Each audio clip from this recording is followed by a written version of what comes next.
So good afternoon, everybody. I'm actually quite thrilled to see the room is a little more full than I would have expected on day 2, end of the day. But I think we have a really interesting panel that you will thoroughly enjoy. And what I thought I would do is just frame this up for you about what we're planning on talking about and why I personally am excited about it.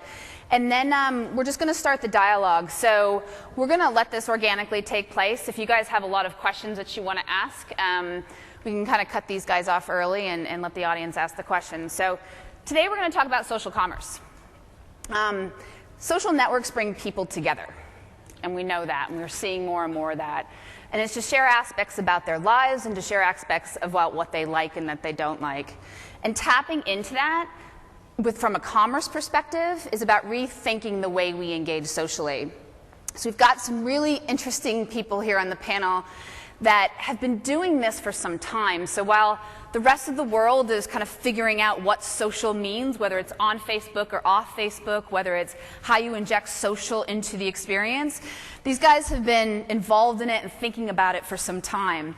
So what I thought I would do is just put some stats out there to get you thinking, and then I'll do a quick introduction. So some things that I've been reading from a report that was done on F-commerce. I think F-commerce and social commerce are used a bit interchangeably right now, Jeremy, huh? Yeah, our Facebook guy. So $30 billion in 2015. The size of the potential opportunity in social commerce. 57% is the above average order increase value from Facebook traffic from the retailer American Eagle. 40x is the increase in referral traffic from Facebook for Levi's e-commerce site after implementing the like button. So I throw those out there, but we're going to actually contrast it with, I think we've heard some wonderful failures about social commerce as well, and so what's working well and what isn't. But the numbers are pretty compelling in my mind, which is why we want to bring this dialogue to all of you. So quickly, we'll just do a quick introduction of our panelists. So at the end, we've got Mr. Marcus Whitney. Marcus is the CTO and co-founder of Moontoast and is leading distributed social commerce platforms for retailers, musicians, publishers, and celebrities. You know, we mentioned a little bit about Moontoast today in the general session. I think what you'll find very interesting is that in the world of music, where we've unbundled a lot of the content, a lot of these guys are showing how you can rebundle it and provide different, unique forms of value to the fans. So whether it's a digital song or a T-shirt, you know, what is it the fan actually will have perceived value around? And then we've got John Corpus to his left. So John leads the management team for a company called Milyoni. A little bit about the company. It's a technology that provides entertainment and lifestyle companies with the way to connect and engage Facebook fans and to turn them into customers. What I think is really unique about John's experience is he's been in the retail industry for a really long time. I think served as CIO of some of the major retail chains and VP of Williams-Sonoma. And then we got Rawat. Did I say that right? That's right. You wouldn't say anything else, would you? So Jai runs Shop Socially. He's a serial entrepreneur and has over 18 years experience. He started a company in 1999 that was acquired by AOL, and at AOL he led their e-commerce and mobile strategies. So interesting fact about Jai, I mean, he's a mentor for other entrepreneurs who are interested in getting in the space, and I think has a tremendous amount that he can provide us. And then we've got Jeremy Downs from Facebook. So a lot of these guys come from different sectors of social commerce, 2 of which are doing a lot of activity on Facebook. So Jeremy's joined us. He's heading up the Global Commerce Partnership team, and he's responsible for injecting social commerce and formulating strategic partnerships on and off Facebook. So when Jeremy and I were talking a week and a half ago, I found out he used to be an old PayPalian as well. Right. So he comes from our neck of the woods and has a lot to offer around monetization. So, all right. So why don't we go ahead and get started? So, Jai, I'm going to direct the first one to you, and then we can just start kind of a roundtable dialogue. Social commerce. You know, your opinion. What is it, and why is it a different type of marketing channel than some of the ones we've seen in the past? And from your perspective, why is it successful? So let me maybe start at the end first. Why is it successful? Let's actually try it right now. How many of you trust your friends' opinions more than you trust ads? Some of you need new friends, but most of you. But that's really the power of social. If to draw upon a historical parallel of why social is so revolutionary, using an example of our host for the conference, eBay, when they started in 1995, they essentially democratized online selling, where every buyer now also became a seller. What social is doing, fast forward 2011, is it is democratizing marketing, because now every consumer has an influence that can be expressed, it has an audience, and it has an impact. And that is really why social is different from the traditional B2C marketing channels. It's really more about consumer to consumer and being able to tap into that. Jeremy? Yeah, I mean, thoughts on that? Yeah. Yeah, I mean, I couldn't agree more. I mean, I think that just to sort of pull on a couple of the themes that Katie Middick mentioned in her keynote yesterday, just in case you guys didn't catch it, where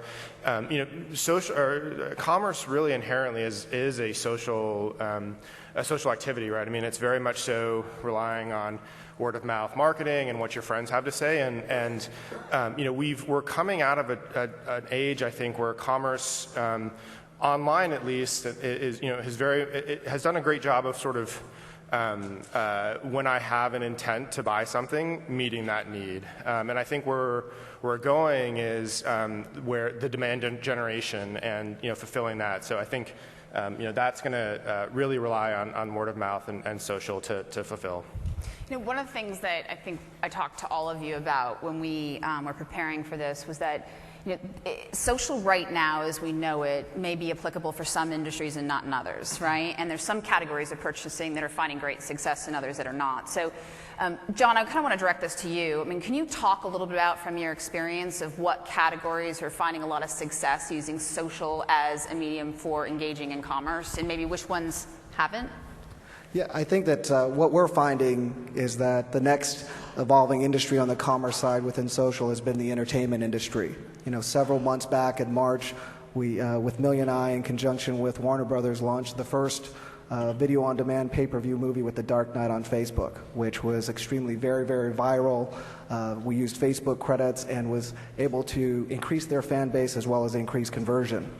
You fast forward to August of last month, and again, Universal Studios launched The Big Lebowski in a very, very social environment, and then in conjunction looking at the next release of their DVD. So we're seeing entertainment as well as live music, live events being another opportunity for social commerce within specifically a Facebook environment. What about things that maybe haven't been successful? I don't know if, Marcus, maybe you can talk about it as well, or John can elaborate. Yeah, I mean, I think that any brand can be successful in social commerce. Facebook specifically is it's a storytelling platform, and even more so now with the Open Graph too. The ability to really kind of form stories around actions and objects. And what we see not working is people thinking that Facebook is a magic traffic generator.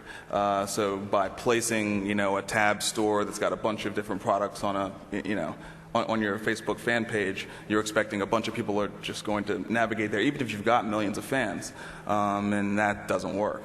Mm-hmm. You've got to actually communicate and weave the commerce experience into a story that's going to be engaging and going to get people to actually interact with it, and get them caught up in the emotion so that the transaction can become part of what everybody wants in a buying experience. It's an endorphin rush. To buy something that you really. Can you talk a little bit more about that? Because I think one of the things that we tend to find is you take commerce as we know it and you just move it onto the Facebook platform or move it onto something else, right? So how I would buy something on jcrew.com, I move it over and it works. But we know that doesn't work as well, and I think the storytelling and the weaving is important. Like, here's a group of people, they're deciding whether or not they want to engage in social commerce, however it's defined now or in the future.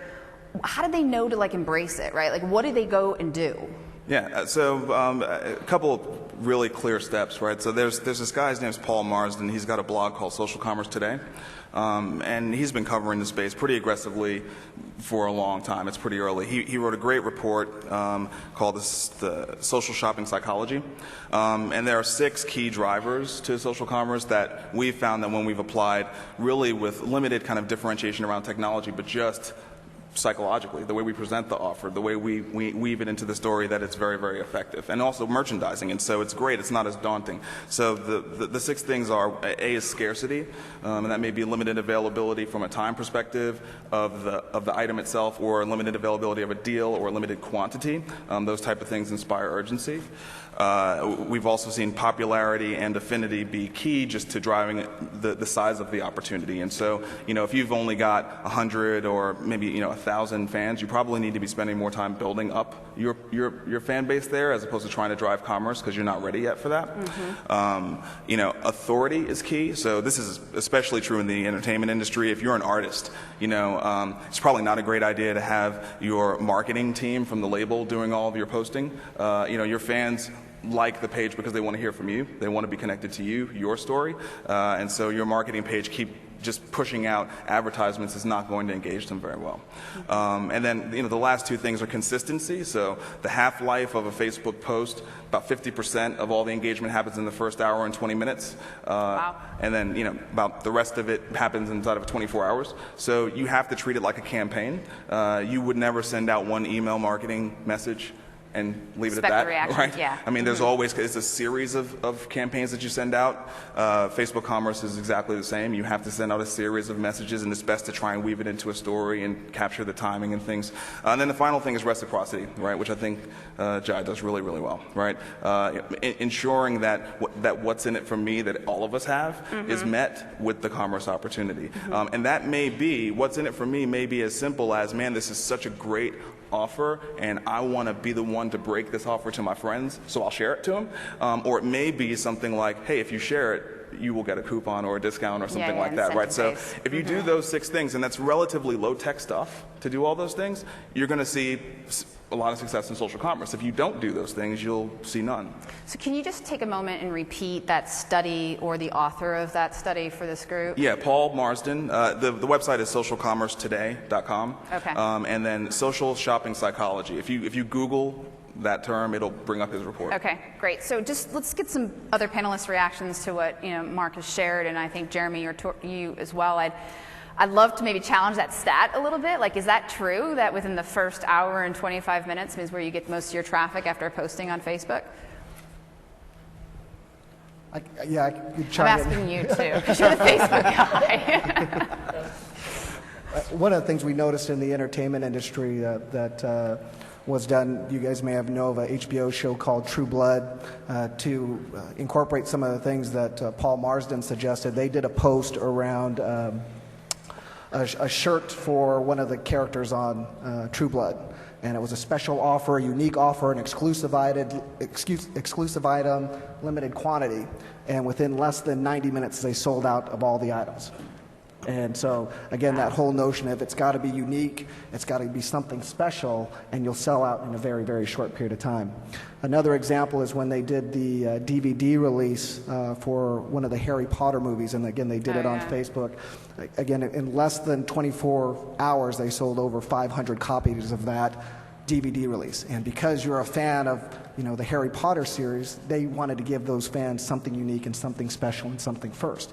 And because they've opted in to be a fan, let's do that. So, again, those are some examples of where they've had that huge growth in a very short period of time. And so those are really big brands. And just for anybody in the crowd who's not part of a big brand, I mean, we've seen the exact same results with an independent artist, right, who had a very strong affinity, and the popularity was, sub 100,000 fans, but generated $10,000 in revenue from a Facebook post in the first 60 minutes, right? I mean, it's the principles of it all, and knowing when you've hit the tipping point to be able to actually monetize. There is a point at which it's not in your best interest to try and drive revenue through Facebook. It's really about building up the affinity and popularity. But once you hit that tipping point, definitely, it's a fantastic customer acquisition tool. Yeah, and I think that's an interesting point for this audience, right? I mean, a lot of them are smaller guys, developers, entrepreneurs who are trying to figure out when is that point for me. Jai, before we get to you, I wanted to just have Jeremy have a moment to comment on some of this stuff, because I know it is Facebook related, and so to the degree that you can would be helpful, but I also know part of your job is about injecting social off of Facebook, and so it would be interesting perspective for maybe to share. Sure. So, I mean, that is true, right? I mean, when we think about the platform, it's both building on Facebook as well as bringing the social experiences to your own website or your own site-side experience. That being said, I do think that there are some lessons and learnings that we've seen. It's very early days in sort of the social commerce space, if you will. But touching on some of the things that Marcus raised, really I think there are two experiences that I would recommend you guys thinking about.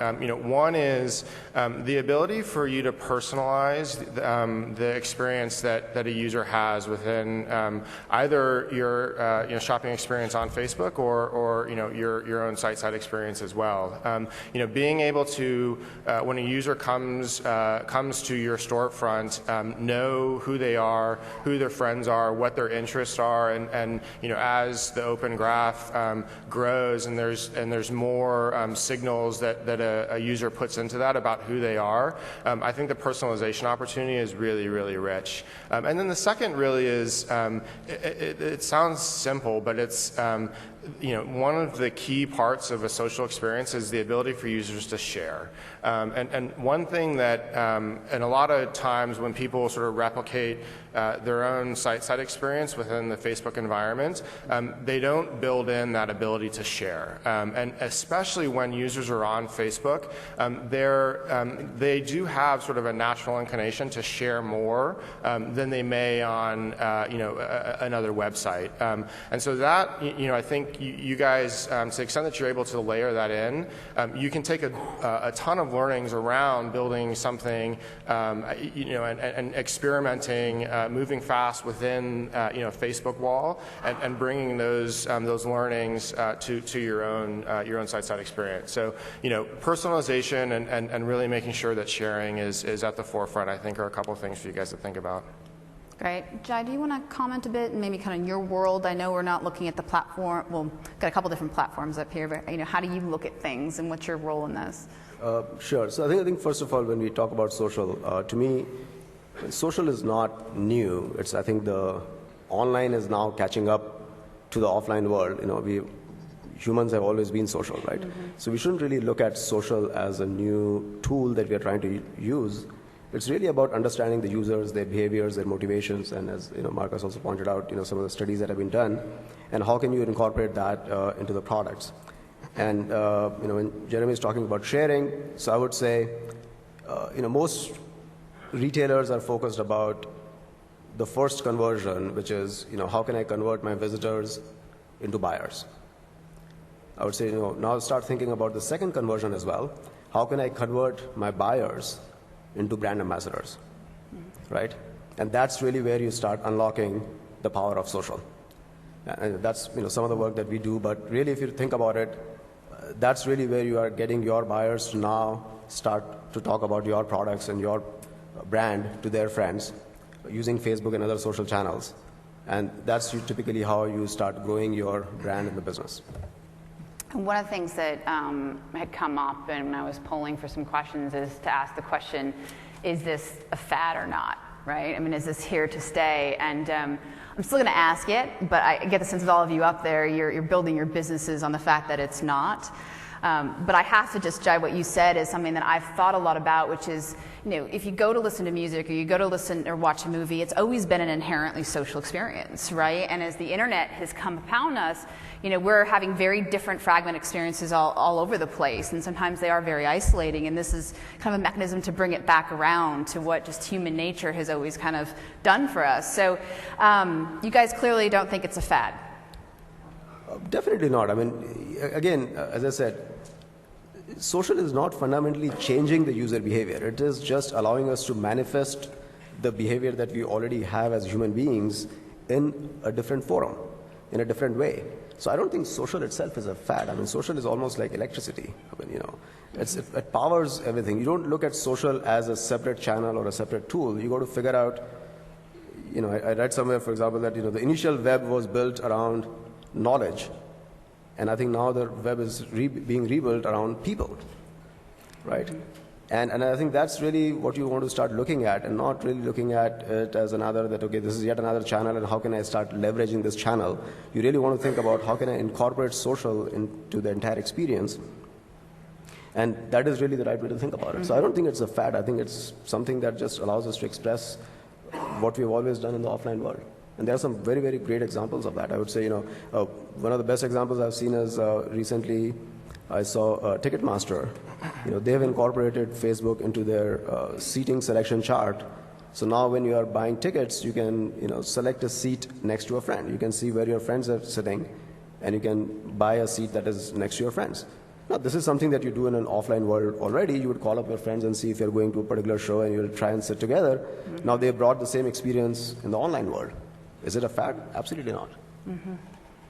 Tom, thank you. One of the things that we see, traditional retailers have been very good about pushing out a message, right? Whether it be print, radio, TV, or the internet, they've been very, very good about pushing out messages.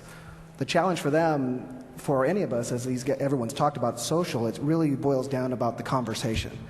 And how do these major retailers or any retailer create a voice that connects with that consumer? Right, so this morning, if you heard Milyoni talk, and the three things I took away from that was when he created that conversation, he made each fan feel like they were having a dialogue with him, right? So one, he created the conversation. Two, he created the experience. Be part of my experience. And then the third thing he did was take a risk. And those are all the things, again, when you're entering this new space called social commerce, that you really need to do, right? Create that conversation, whether that be a retailer or any type of company, and create that experience. And again, take the risk. So on the note of taking risks, I think the reason why it's a fad is because the signal-to-noise ratio is pretty bad. It's difficult to tell what's real and what's not when people are throwing around numbers. And you mean as far as the success of what a business can see within the social sphere? Yeah, I think it's complicated when, somebody can say that they've got, 20,000, 30,000 stores, but they can't tell you there's any transactions happening. Mm-hmm. That's disconcerting. You know what I mean? And it's not the fault of social. It's what happens when you try to just stick e-commerce in Facebook, and that's not social commerce. You know what I mean? There's an inherent problem with putting an entire catalog in there and some share buttons and some like buttons and thinking you're doing social commerce. And there's so many solutions like that. This is actually a very well curated panel, but this is the exception, frankly. You know what I mean? There's so many vendors out there who do things that are called Facebook commerce, and I think that leads to this concept of it being a fad, right? I think the people on this panel, the three of us specifically, and Jeremy has the benefit of hearing all the stories, the good and the bad. We've all seen success. We've all seen real money run through the system. So we know it's real, and we actually know how to repeat it happening, right? So, and frankly, as cool as all the open graph stuff is, retailers will do better to just try and keep it simple and stick to the principles and just try and keep it a social conversation. You know what I mean? And focus on social merchandising, frankly. Mm-hmm. They'll start to see more success there than if they are trying to, optimize through all these new APIs and things like that. If you're optimizing something you never got right in the first time, you're just making your miscalculation exponentially worse. Let's yeah, look at that. No, I think it's great. I actually want to take that one step further and pull Jeremy in a little bit, because you talk about the open graph. In very simplistic terms, the open graph is giving you access to consumer preferences so you can make certain decisions of how you engage with them, right? And so when you have a dialogue, well, you want to have the dialogue that interests them. not the one that doesn't, right? And so circling, I think, packaging this whole thing up for me is about data. I mean, it is about the personalization of the experience, and to do that, you need access to information, right? So, let's kind of open it up to a discussion of how do you do that when you are a small business. I mean, the Open Graph is one way. I think you guys, the three of you, have, gone maybe in a different direction to figure that out, but data, analytics, insights. I mean, consumers no longer want to be served something up that they don't care about, right? I mean, the expectations are changing. I've been told by a very smart business person that recency is the king of all variables, and all other data points are just gestures in its court, right? So if I get somebody to buy something, I know what they like, right? They paid for it. It's a little bit different to try and really gauge, at this point, what people really like based on a like button, right? Because you've got people gaming the system, right? You've got people saying, you can get access to this thing if you click like. Okay, so does that mean they really like it or they want to get access to that thing, right? How much do I like something?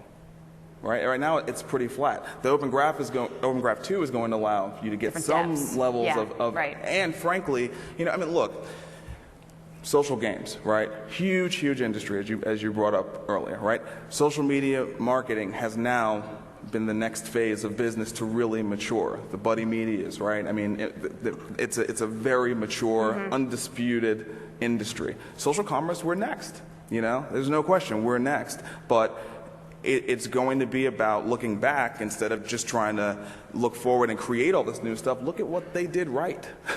Look at what they did right, and what can you reasonably apply to retail without going overboard, right? If you're a retailer, you don't have game designers on your team. You have merchandisers on your team, right? How can you apply the most basic game mechanics and tell a great story and make your customers happy? If you make them happy, they'll buy, right? Yep. And they'll tell their friends. It's pretty straightforward. I hear you. So, Jeremy, I need you to react a little bit. A lot of this has been around in your world, so. No, I mean, I want to actually sort of make this comment to the developers in the room. One thing that we spend a lot of time thinking about is, if you think about Facebook, right? Our 800 million users, they don't interact with one website. They actually interact with 800 million different websites. So when I land on Facebook, like, my experience is personalized and customized to me individually. And Marcus and Jai and John, like, they each have a different experience. And I think there's a tremendous opportunity as we're early days in social commerce today, right? And I think that there are a lot of reports out there that suggest that it potentially is a fad.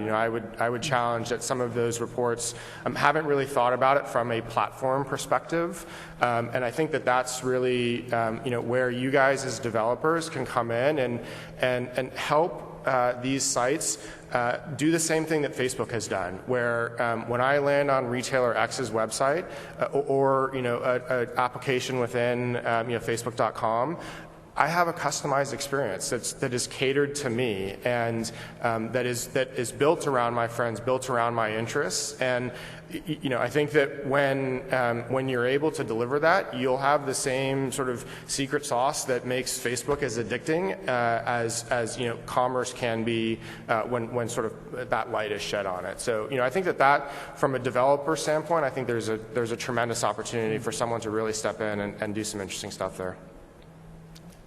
And since you're asking about data, I think clearly being able to identify, for example, and Marcus was talking about the like button, clicking on the like button does not a fan make, right? I mean, it doesn't mean that you just, getting the free bag of chips and you clicked on the like button and then 95% of them never come back and visit the brand page again. But also, research shows that 20% of the shoppers influence the purchase decision of 74% of the buyers. Do you know who these 20% influencers are? They're not necessarily the ones that went and clicked on the like button, right? You want to be able to now use the tools that are out there and be able to really quantitatively go and figure out, what is the social behavior of my users? Who are these social influencers? Can I identify them? Can I connect with them? Can I reward them in certain ways? And so on. So I think that is really some of the new insights and new data that social now allows you to collect, which so far you had no visibility into. You knew about the models and the celebrities who had a lot of influence, but you didn't know about that magic middle influencers who are driving the 74% of the buying decisions. Now you can figure that out, right? So those are some really, really great opportunities that social represents. And I think, as I said earlier, you really need to think about the human behavior and not just try to replicate what you're doing on your online store.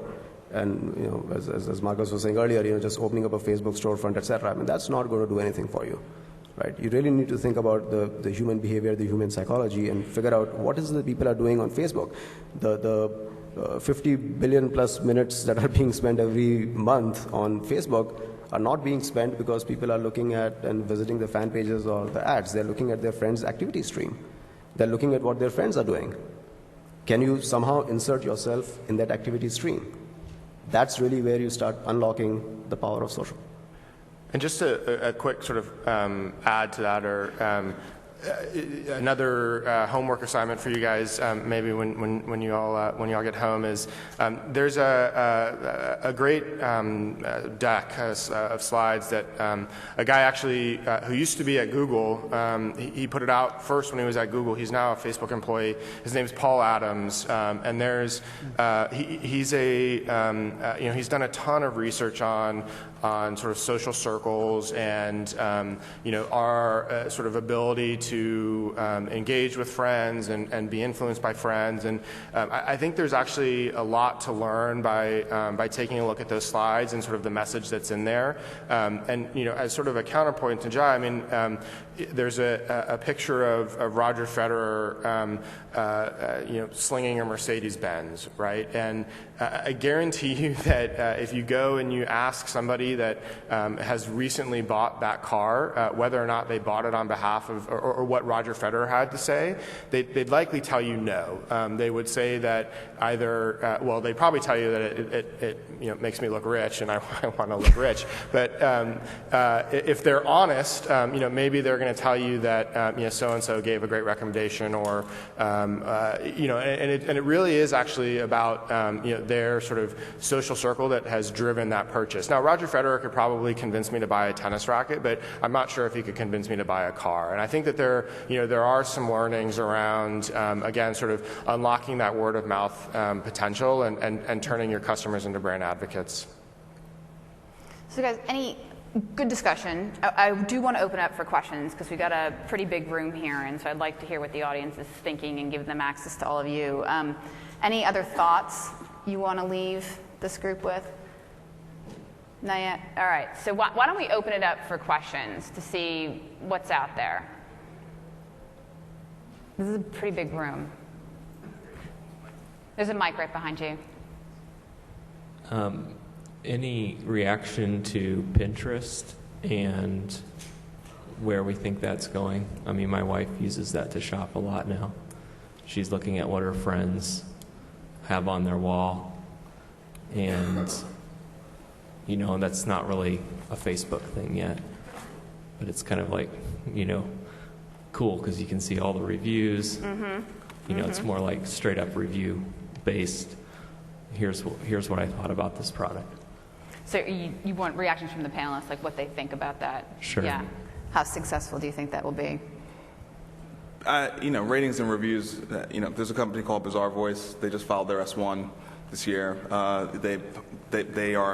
They build themselves as a social or maybe the social commerce company, and the lion's share of their business is ratings and reviews. Ratings and reviews was probably one of the biggest initial online social commerce discoveries in terms of the fact that it wasn't so much about having a 5-star rating, it was just the fact that there were ratings and that people were actually validating the product and their own experience with it. So Pinterest, there's all sorts of versions of that, business SaaS platforms and totally user-generated community versions of that. And all of those things do end up driving more and more online commerce. I don't think they're necessarily things you can do a whole lot about, actively from a developer or a retailer perspective, but do they impact purchase decisions? No question. Just a quick note I'll add to that, though. I think Pinterest, I mean, I would say it's very different though from somebody like a Bazaar Voice, etc., because they are pinning the things that you find interesting to your wall. And one of the things that Pinterest and social in general does is it enables discovery, right? So Bazaar Voice, etc., you're looking to buy something, then you can go on a site and you can read the reviews.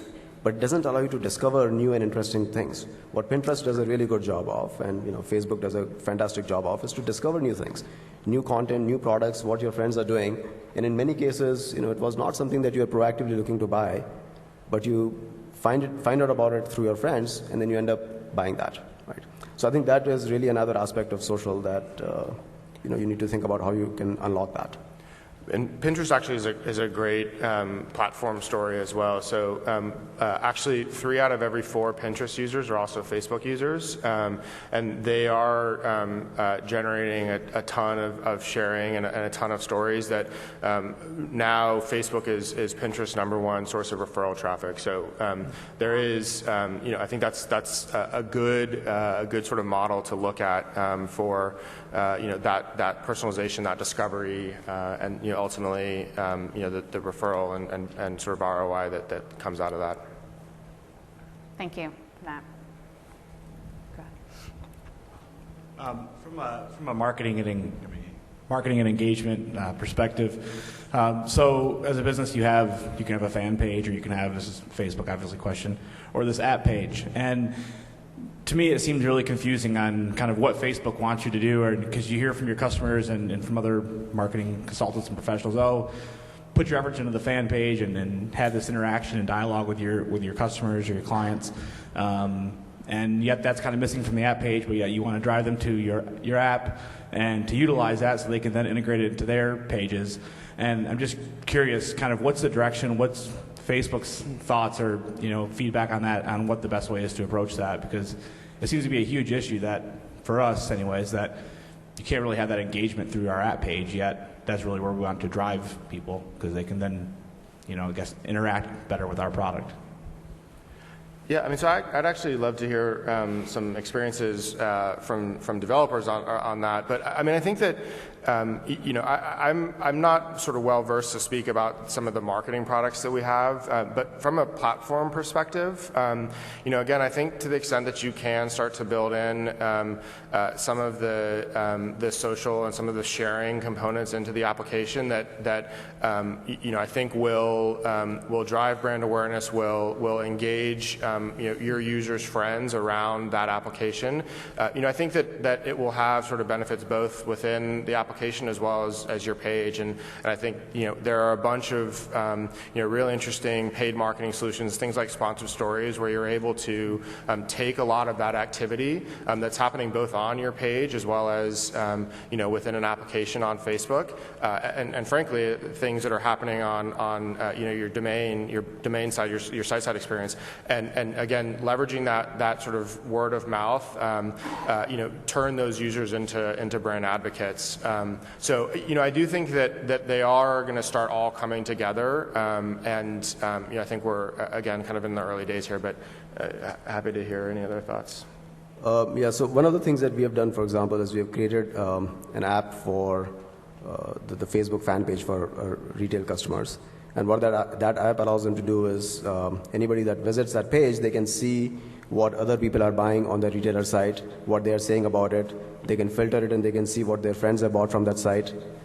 They can also declare ownerships and share things that they have bought as well. And there is ton of interesting elements that we have added in that, which are all social elements. There is no selling there. There's no button that says buy it right now. But it creates a lot of engagement because that's where people are there on Facebook, is to see what other people are doing and be able to interact and engage with them. So, those are some ideas that if you think about when you're building your page, is it just about you, again, pushing your messages down users' throats, or are you allowing them to engage and express and allowing other people to interact with each other, right? And I think if you do the latter, then you will see a lot more success. Thank you. Any other questions? There's one back there. Gotham. Marcus had said earlier that you don't want to kind of start marketing to your fan base until you've grown it, right? Makes sense. I'm at a fairly large company with a fairly small fan base. So we want to grow it, and we don't want to increase our attrition rate, but we also want those few fans. I mean, they're not few, they're, fairly large. We don't want them to leave because we're bombarding them with a message or, a marketing tool. But we also don't want to not message to them because we're trying to grow it. So what's the threshold? You mentioned earlier with the artist reference about 100,000. That just seems like a pretty far goalpost to reach before we start trying to use e-commerce to reach them. So what's the kind of balance, and how do you determine that threshold? It's different for every brand.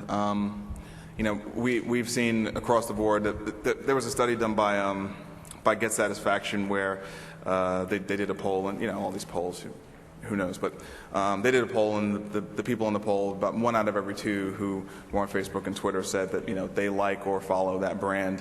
One of the big reasons is to get special deal offers. What we've seen is that by adding commerce into the social media marketing mix, we've been able to grow fan acquisition about 68%. So like if you were getting 100 fans a day, once you add commerce in, it goes to about 168 a day. But that's our data point on that. I wouldn't know what to tell you about when you should start doing that, but I do think that things like polls and quizzes and adding different games, there's all sorts of great social media marketing platforms out there that you can use to really engage that group and get them to interact and share and drive more traffic out through their out through their own social graph. There's contests you can run. There's all sorts of things you can do outside of commerce, but commerce can be helpful in as part of the social media marketing mix and growing that fan base.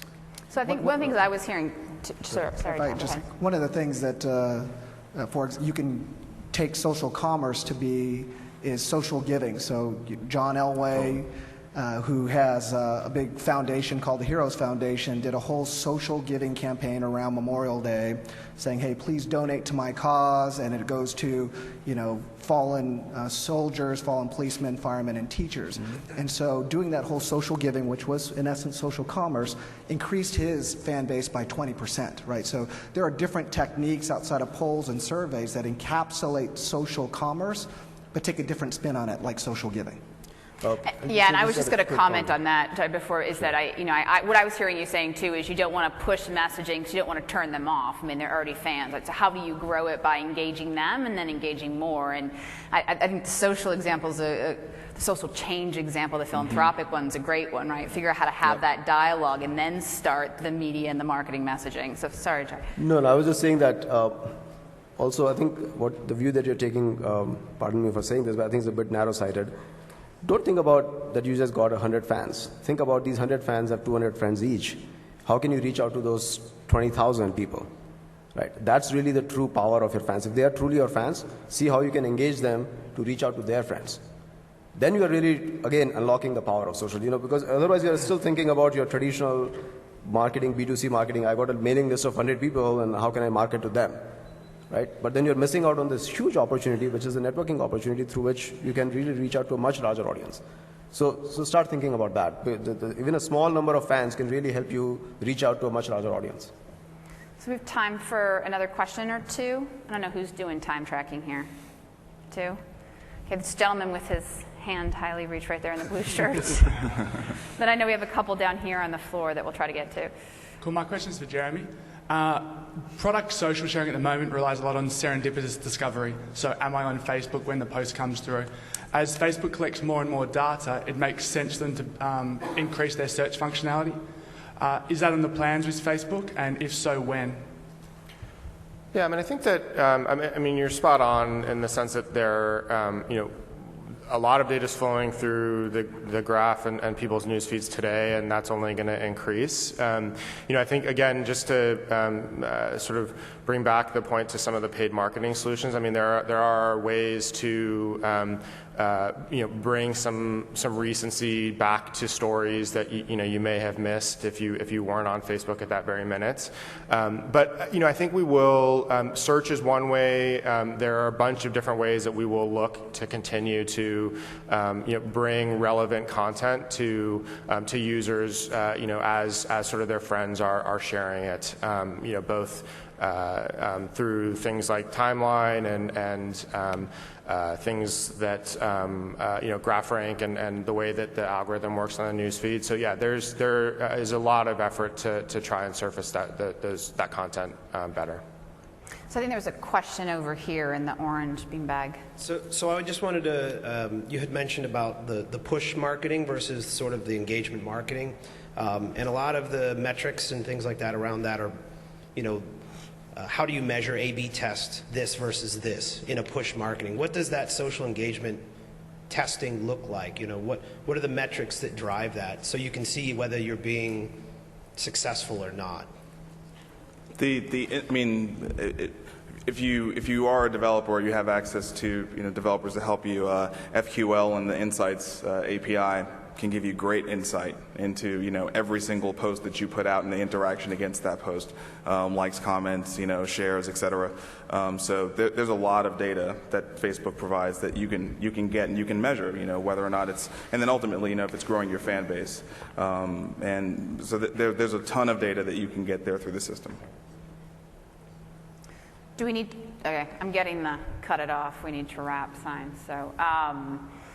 So thank you. I think it's Marcus, you said it's a well-curated panel. You guys were selected because you've been doing this for a while, and I think you have a tremendous amount of insights. And so hopefully you guys walk away with some bits of information to do something with. I'm sure these guys, would you mind spending some time outside the room after? I know they've got to prepare for another panel if you have additional questions, but thank you for spending the afternoon with us.